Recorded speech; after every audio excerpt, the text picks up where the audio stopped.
All rise.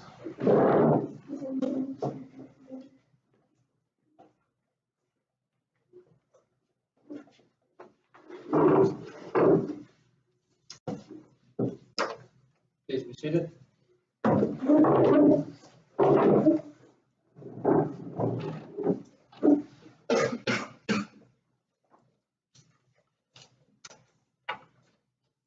Good afternoon, ladies and gentlemen.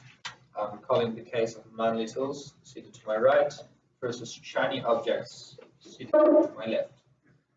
Today we will start with listening to the claimants, Manly Tools, presenting their case against the respondents, Shiny Objects. The issue in this case is that the claimants believe they are entitled to a $25,000 amount for damages caused by Shiny Objects by rejecting the delivery of Manly Tools. Shiny Object wishes for the contract to be avoided. Please state your names for the record. Lasse Verschaffen.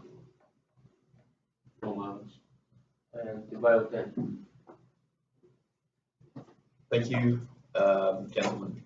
Are both sides ready? The claimants are ready, Your Honor. The respondents are ready, Your Honor. Thank you. Okay, now we will continue with the opening statements. This will take approximately 10 minutes. We both would like to hear the claimant's opening statement first. You can start now. Thank you, Your Honor. So, ladies and gentlemen, in the court, the situation is as follows. The shipment of copper destined for a Shiny Object was delayed due to problems involving mine workers striking in Arizona. Therefore, the shipment was delivered at the soonest possible date, which resulted in a shipping time of 2.5 weeks, instead of the advertised 2 business days. Shiny Objects did not allow for a reasonable extension of the delivery period, and instead hoped to order copper from jewelry supply operation, while still having their order at Manly Tools outstanding. This will cause Manly Tools to lose the forecasted $25,000 on shipping, and the fact that the price of copper has significantly increased. According to Article 79.1, the party is not liable for a failure to perform any of his obligations if he proves that the failure was due to an impediment beyond his control, and that he could not reasonably be expected to have taken the impediment into account at the time of the conclusion of the contract, or to have avoided or overcome it, or its consequences. Since the striking of the miners is beyond the control of Manly Tools, they are not liable for the shipment delay.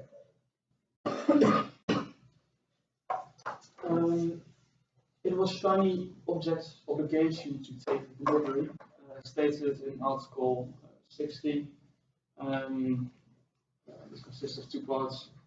The buyer's obligation to take delivery consists of taking over the goods and doing all the acts which would reasonably be expected of him in order to enable the seller to make delivery. If the buyer fails to perform any obligations, which he did by not accepting the delivery, and also not doing all the acts,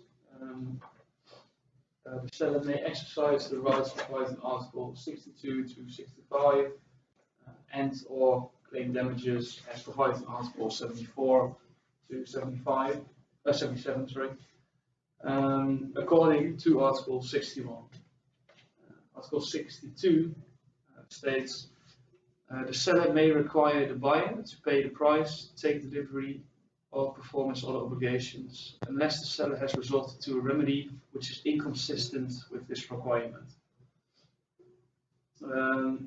Manly Tools claim for $25,000 of damages, worth of damages, which is based on Article 74, which simply states damage for breach of contract by one party consists of a sum equal to the loss including loss of profit suffered by the other party as a consequence of the breach. Such damages may not exceed the loss which the party in breach foresaw or ought to have foreseen at the time of the conclusion of the contract.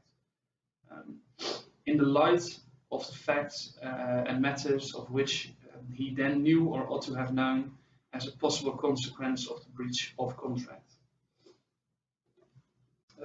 So to conclude, many tools cannot be held accountable as the striking of the miners was simply beyond their control. The buyer did not perform any of their acts which could reasonably be expected, and they also did not accept the delivery when it came. Therefore, we believe it is many tools' right to claim damages appropriate to the loss in revenue and other costs. That's it, Charlie.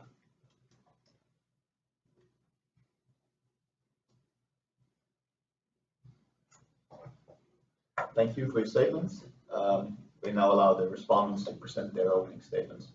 Thank you, Your Honor.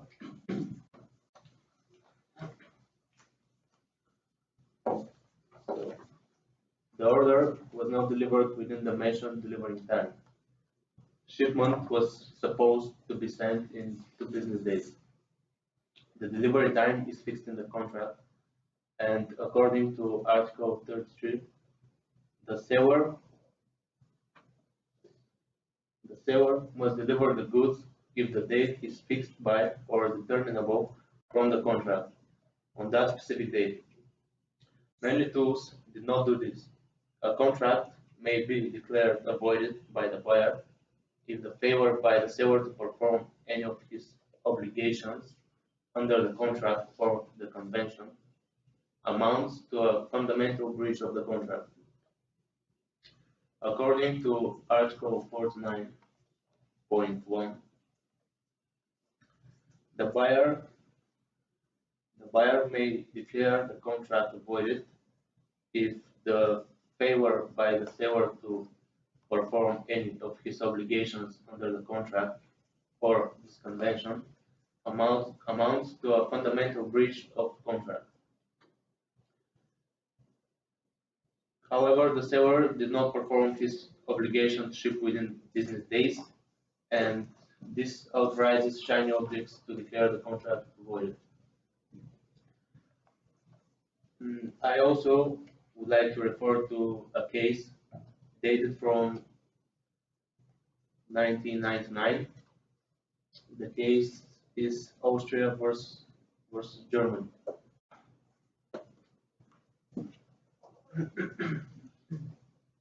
The seller, the unsuccessful party in case number 272, appealed to the Supreme Court. The court confirmed the seller's liability without deciding whether or not Article 79 was applicable, stating that even if it were applicable, it would not exclude the seller's liability, since the defect in the wax was not an impediment beyond the seller's control. Although it was not the case here, the court stated that when defects of the goods are caused by the seller supplier, the seller is only exempt from liability under Article 79. And if the failure to perform is due to an impediment beyond the control of the seller and each of the seller's suppliers. Thus, the court left open the question of whether or not Article 79 of the CISG can be raised as a defense against all kinds of non-performance, including the delivery of defective goods. The court also pointed out that the exemption provided under Article 79 does not alter the allocation of risk. Liability of the seller resulted from its failure to comply with its obligation to deliver conforming goods. So it made no difference whether the defect was the fault of the seller or its supplier.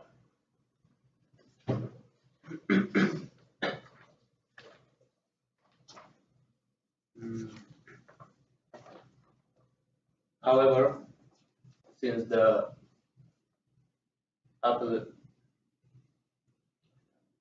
appellate court had failed to consider whether there had been any favor on the part of the buyer to mitigate its loss, the Supreme Court decided the judgment and remanded the case back to the appellate court. It noted that as favor to mitigate by one party could lead to the total exclusion of liability of the other party. Furthermore, according to Article 79.4, the party who fails to perform must give notice to the other party of the impediment and its effect on its ability to perform. If the notice is not received by the other party within a reasonable time after the party who fails to perform knew or ought to have known of the impediment, he is liable for damages resulting from such non-receipt. This means that Manly Tools is liable for their own damages resulting from such non-receipt, since Manly Tools only notify its shiny objects when they be called by them. Furthermore, Article 47 states that unless the buyer has received notice from the seller that he will not perform within the period so fixed, the buyer may not, during that period, resort to any remedy for a breach of contract. Shiny Object was not notified of any lack of performance, they had to obtain the information themselves. Therefore, Shiny Object was allowed to resort to remedies. Referring to Article 30, which states the seller must deliver the goods, hand over any documents relating to them, and transfer the property in the goods as required by the contract and this convention. The seller did not deliver the goods as stated on the website. To put this into perspective, I would like to refer to the following. Article 30 identifies and summarizes the main duties that the seller is obliged to fulfill. The seller is also bound to perform any additional obligations provided for in the contract, as well as duties mandated by usage or practice between the parties as provided in Article 9. Such additional obligations could include, for example, a contractual duty to deliver exclusively to the buyer. Obligation to deliver. Article 30 provides that the seller is obliged to deliver the goods. In several instances, parties to a contract governed by the convention have specified the duty to deliver by using a price delivery term, which then prevails over the rules of the convention. Obligation to hand over documents. Article 30 obliges the seller to hand over documents relating to the goods, but does not itself impose a duty on the seller to arrange for the issuance of such documents. Obligation to transfer property. Although the convention is not concerned with the effect which the contract may have on the property and the goods sold, the seller's principal obligation under Article 30 is to transfer the property and the goods to the buyer. Whether the property and the goods has in fact been transferred to the buyer is not a question governed by the convention. It must be determined by reference to the law designated by the rules of private international law of the forum. In addition, the effect of a retention of title clause on the property and the goods is not governed by the convention, but rather by the law designated by the rules of private international law of the forum. One court has stated, however, that whether the retention of title clause has been validly agreed upon and whether an alleged retention of title constitutes a breach of contract must be determined by reference to the rules of the convention. To conclude, the order was not delivered according to the advertised 2 business days, which is a failure of the seller to perform his obligation, which in turn can be used to declare the contract voided. Secondly, the seller did not give notice of its inability to perform, and as the claimant knew of the impediment, they are liable for their own damages resulting. Also, Shiny Object was allowed to use other remedies.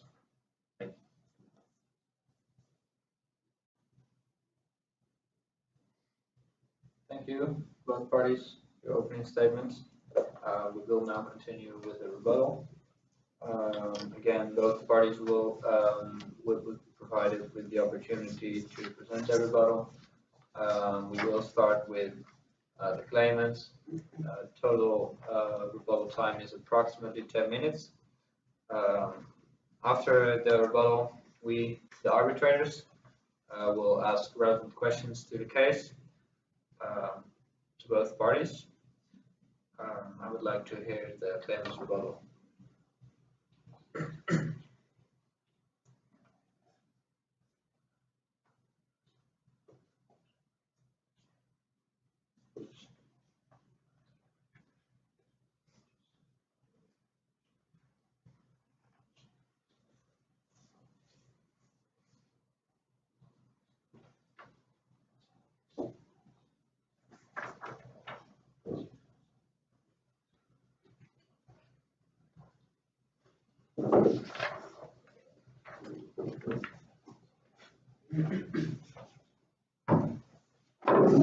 Claimants. Okay. Sorry, yes. To start a rebuttal, you could say that shiny objects could have fixed an additional period of time of reasonable length for performance by the seller of his obligations, as Article 47 authorizes them to. This means that shiny objects could have approached many tools to discuss another delivery date. Instead, Jane of shiny objects decided to place an order with the jewelry supplier, the corporation. After, she was notified of the delay caused by the lack of copper supplies. Therefore, according to Article 47, unless the buyer, unless the buyer has received notice from the seller that he will not perform within the period of so fixed, the buyer may not, during that period, resort to any remedy for breach of contract. However, the buyer is not deprived thereby of any right he may have to claim damages for delay in performance. So, to elaborate on Article 47, the buyer is entitled, but not obliged, to fix an additional period of the seller's performance under Article 47(1), which states, the buyer may fix an additional period of time for a reasonable length of performance by the seller of his applications. Yes. Where the seller has not delivered the goods by the due date, however, the buyer can benefit from fixing an additional period for the seller to perform his delivery obligations. The seller's failure to deliver within the period properly fixed allows the buyer to avoid the contract without having to show that the seller's delay was a fundamental breach. There are even cases stating that if a buyer has not granted an additional period of time in a related delivery situation, the buyer has no right to avoid the contract. As the buyer did not grant an additional period of time, we believe they have no right to avoid the contract.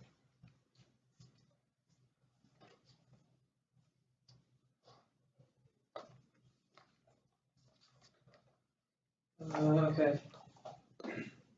Whilst our 2-day delivery is advertised on our website, it just cannot always be enforced.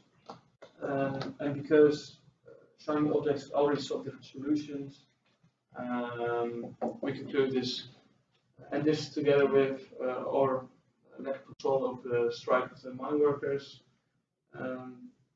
we see this as a fundamental breach of contract. Many tools wish to be compensated according to Article 74, which is damages for breach of contract by one party consist of a sum equal to the loss, including loss of profit, suffered by the other party as a consequence of the breach.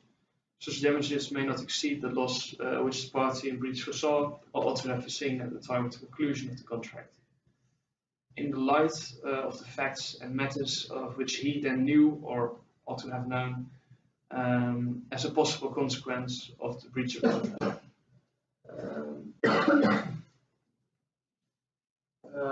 Therefore, the total amount of damages we estimate to be around $25,000, and that's what we would like to be compensated for. Thank you, Your Honor. That was all, I think. Yeah.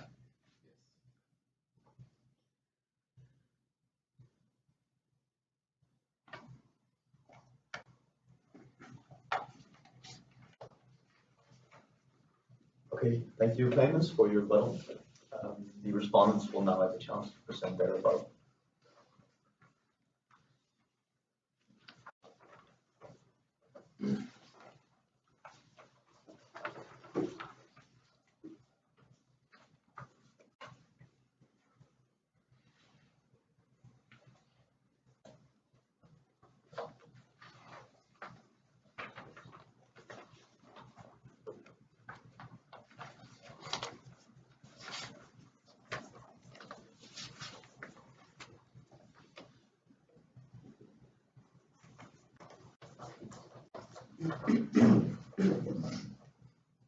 For our model, according to Article 77, a party who relies on a breach of contract must take such measures as are reasonable in the circumstances to mitigate the loss, including loss of profit resulting from the breach. If he fails to take such measures, the party in breach may claim a reduction in the damages and the amount by which the loss should have been mitigated. Therefore, many tools should have taken measures to reduce their loss. Furthermore, we refer to Article 49.2, which states that in cases where the seller has delivered the goods, the buyer uses the right to declare the contract voided unless he does so in respect of late delivery within a reasonable time after he has become aware that the delivery had been made. Due to Jane's 6-week holiday, she wasn't able to cancel the contract earlier than 3.5 weeks after the delivery, which our side thinks that it should be accepted as a reasonable time. As a conclusion, our client asked for reduction of the claim fine of $25,000 due to the missed opportunity for many tools to reduce their loss, or for an avoidance of the contract based on many tools not delivering the goods on the fixed date. Thank you all.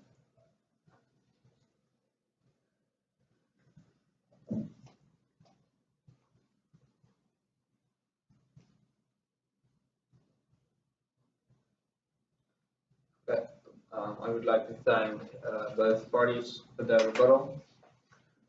As mentioned before, we will now continue with asking a few questions regarding the case in order to clarify the case for us. Bart will start with the questioning. A question for the defendants. Do I understand correctly that manual tools notified shiny objects when they were being called, as opposed to notifying them in an earlier stage?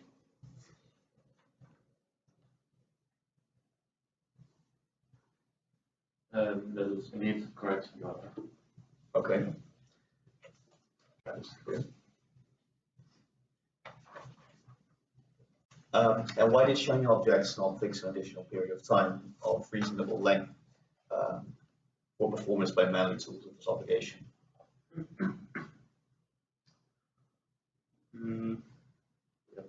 Well, once shiny object fixes an additional period of time of reasonable length, they may not exercise any other remedy during that period except to claim damages for delay.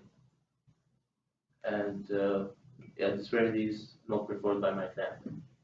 Okay, but they didn't come with the evidence that the additional period of time could have been in your advantage. But I believe you would like to rely on this answer then? Sorry, I didn't really hear the question. Well, the evidence presented that if you would have added the additional period of time, you could have relied on that.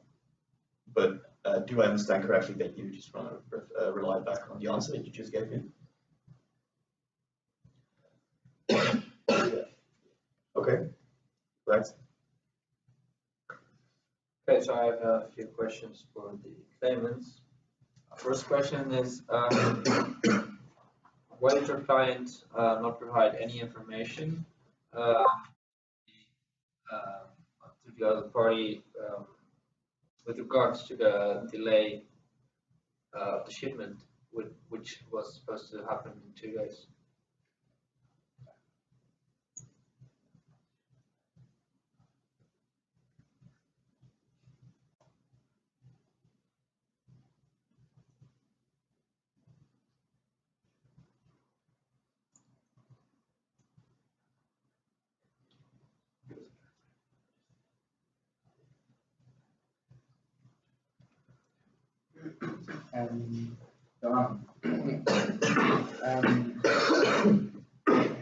Our clients were unsure when the order could be shipped. So it was due to this uncertainty caused by the mine workers who have gone on strike. And this was beyond my client's control. So we didn't know when the strike would end, so we couldn't. Okay, wait, we'll do that part over, but the battery is almost. Yeah, you can. I've got left, so I should be fine. Okay, so you can cut this then. No. Yeah. Let's just continue on the 12 and we'll see you.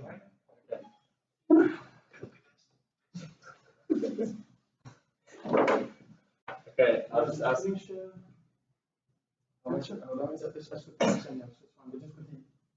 Okay. Okay, I'll rephrase the question. Okay, To be clear.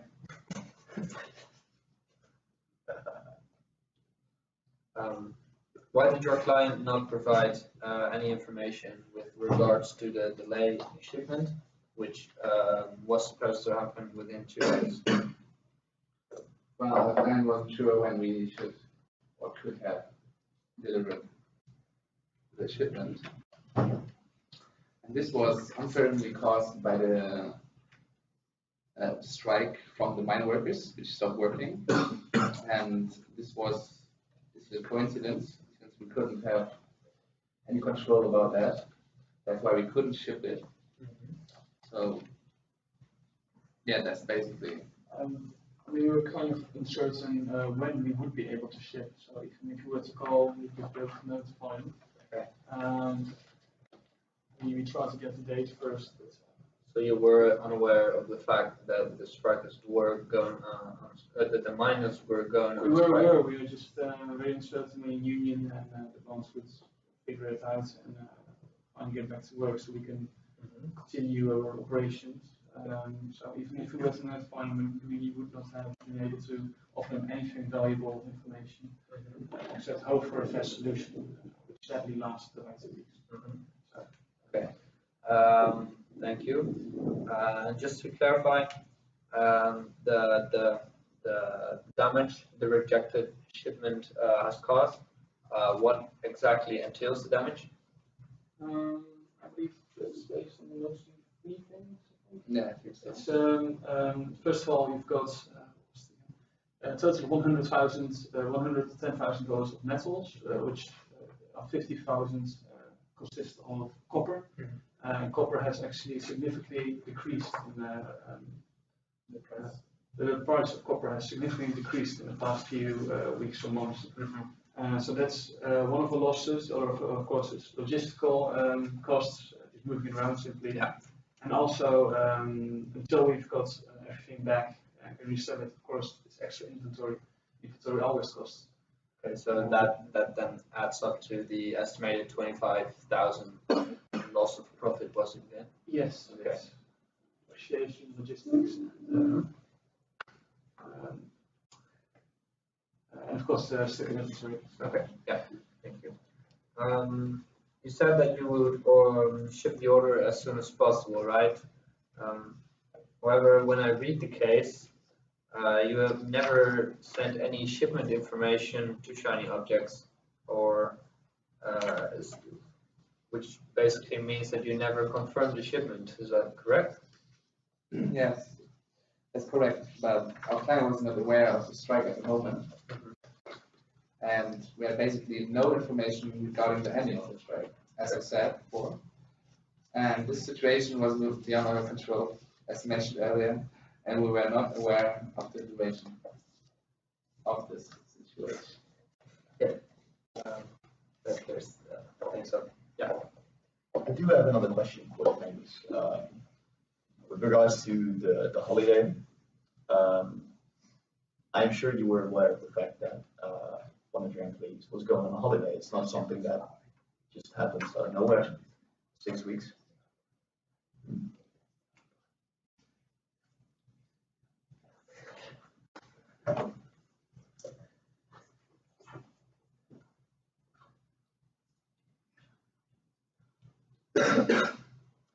Sorry, this question goes to the defendants. I'm going to ask the question again.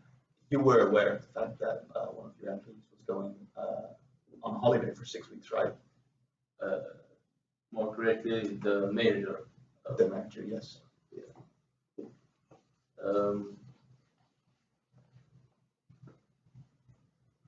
Yeah, we were aware, but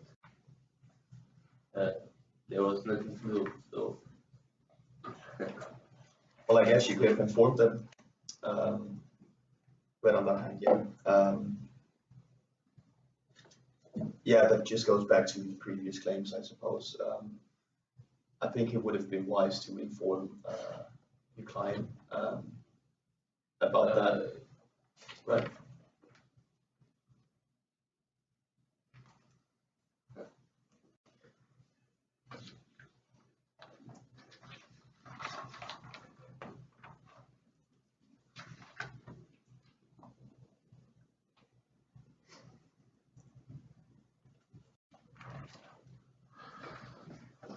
yeah, Your Honor, we have nothing to say about that. Okay, that's clear.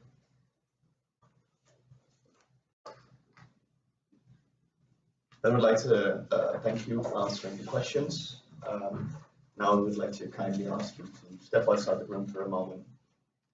This will allow us to discuss the case and the evidence provided by both parties. We will call you back as soon as you may enter the room. Thank you.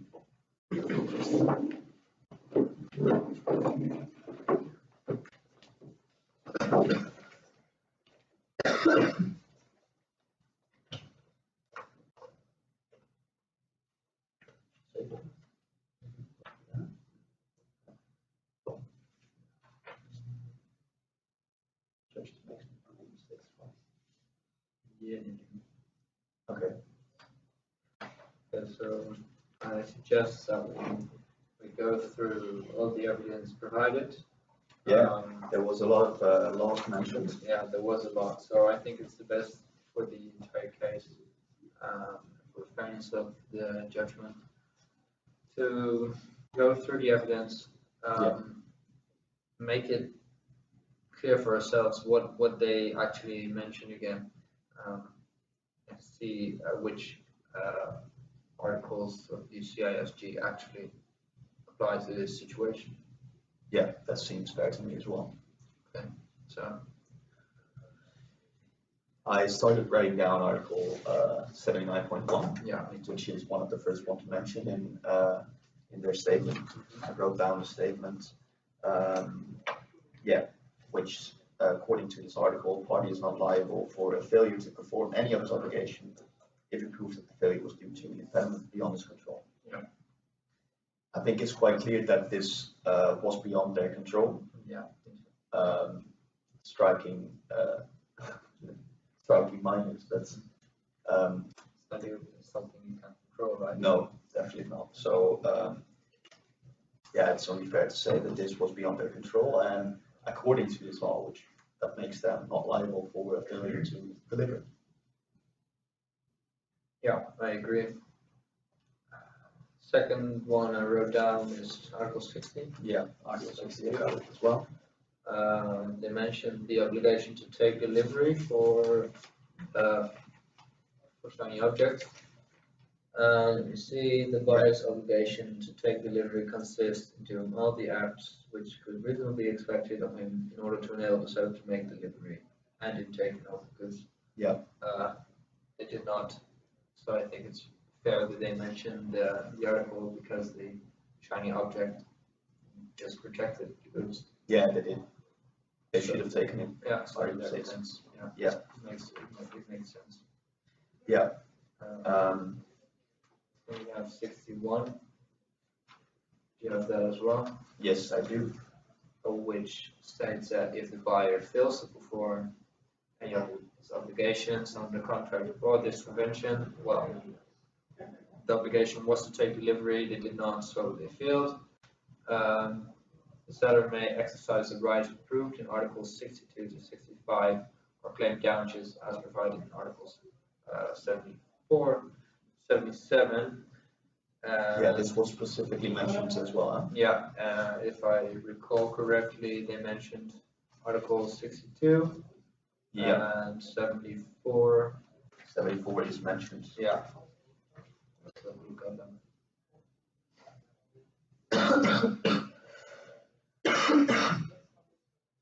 Yeah, it states that the damage of a breach of a contract with one party consists of a sum equal to the loss, including loss of profits suffered by the other party as a consequence of the breach, which is Article 74. Yeah, and they also mentioned 62, right? 62, yeah. Yeah, the seller may require the buyer to pay the price, take delivery, or perform his other obligations, unless the seller has resorted to a remedy which is inconsistent with the requirement.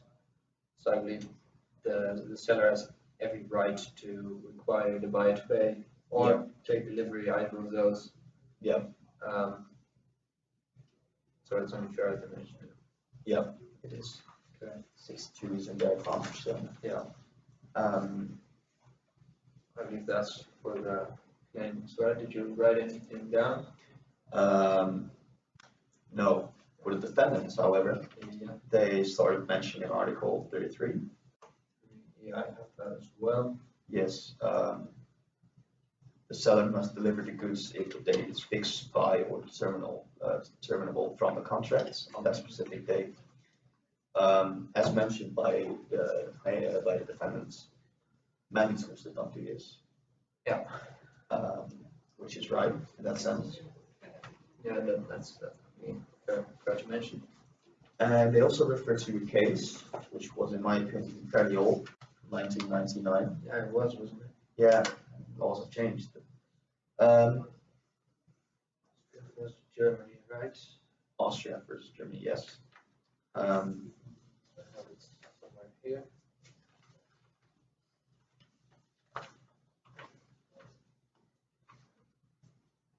Yeah.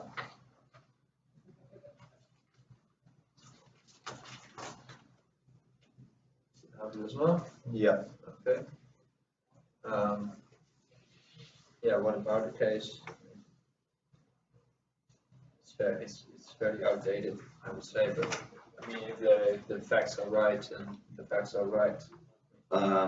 Well, it's again, it's a case also regarding something beyond the seller's control, which but I think the facts are not really applicable to this I think case. that the facts in this is the case mentioned, the Austria versus Germany. I think those facts cannot be compared to striking minors.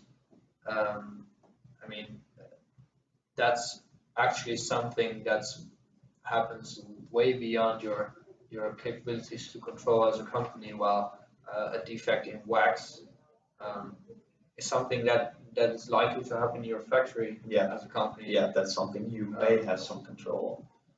So yeah.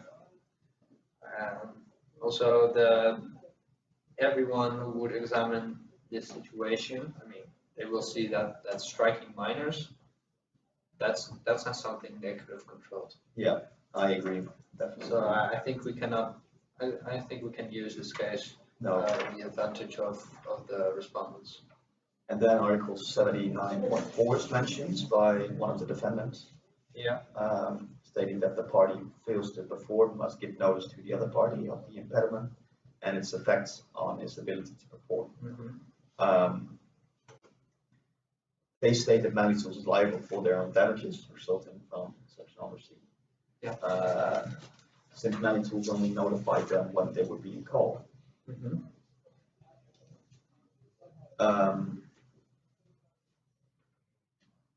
I think it's quite clear that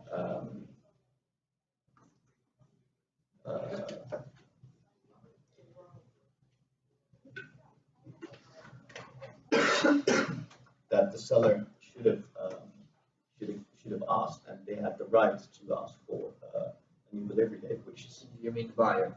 The buyer, Yeah, yes, yeah. they could have. Yeah, they could have asked for an extra delivery date, which is something they did not do. No. I think it was mentioned by the claimants as well. Article 47, which says that the buyer is entitled but not obliged to fix an additional period for the seller's performance under specifically Article 47.1. Yeah. The buyer can benefit from fixing an additional period for the seller to perform his delivery obligations. This hasn't been done, and that practically means that the buyer has no right to avoid the contract, as they did not. Yeah, they didn't, right? They just accepted the situation. Yeah. So I believe they should have actually tried to reach out to Manley-Tools to at least discuss the delivery date, no matter if Manley-Tools did or did not mention that they were going to deliver late. If you notice that you're not going to get your delivery in time, you can also approach a company and fix for an additional delivery time or a delivery date. Indeed. As mentioned as well as 47.2, unless the buyer has received notice from the seller that he will not perform within the period so fixed, the buyer may not during that period resort to a remedy for breach of contracts. I think they cannot rely on this, and as the delay was beyond their control, I think the evidence is quite clear in this case. Yeah, me too.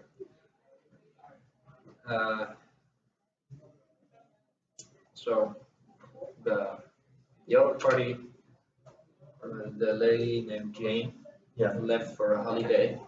I mean, the company doesn't exist of one person, right? So it's unlikely that she's the only one who can order products or reject deliveries or whatever.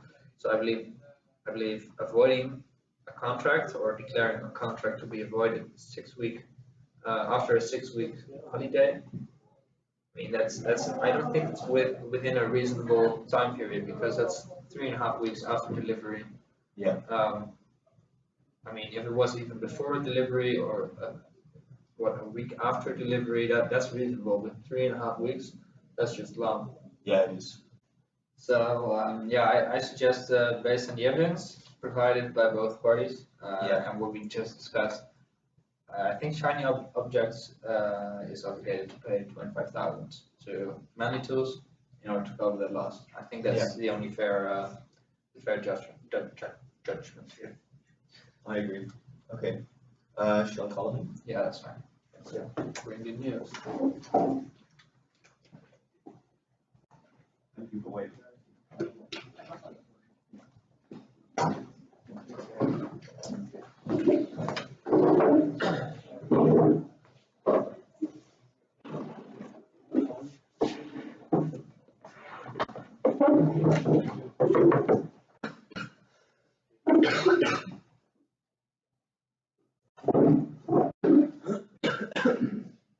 Okay, gentlemen, welcome back. After discussing the facts, the applicable law, and the provided evidence, we have come to a decision that Shiny Objects is obligated to pay $25,000 to Manley-Tools to cover for their loss. This decision is based on the rights provided in Article 62, which states that the seller may require the buyer to pay the price, take delivery, or perform its other obligations, unless the seller has resorted to a remedy which is inconsistent with this requirement. In addition, Article 74, stating that the damages for the contract by one party consists of a sum equal to the loss, including loss of profit suffered by the other party as a consequence of the breach.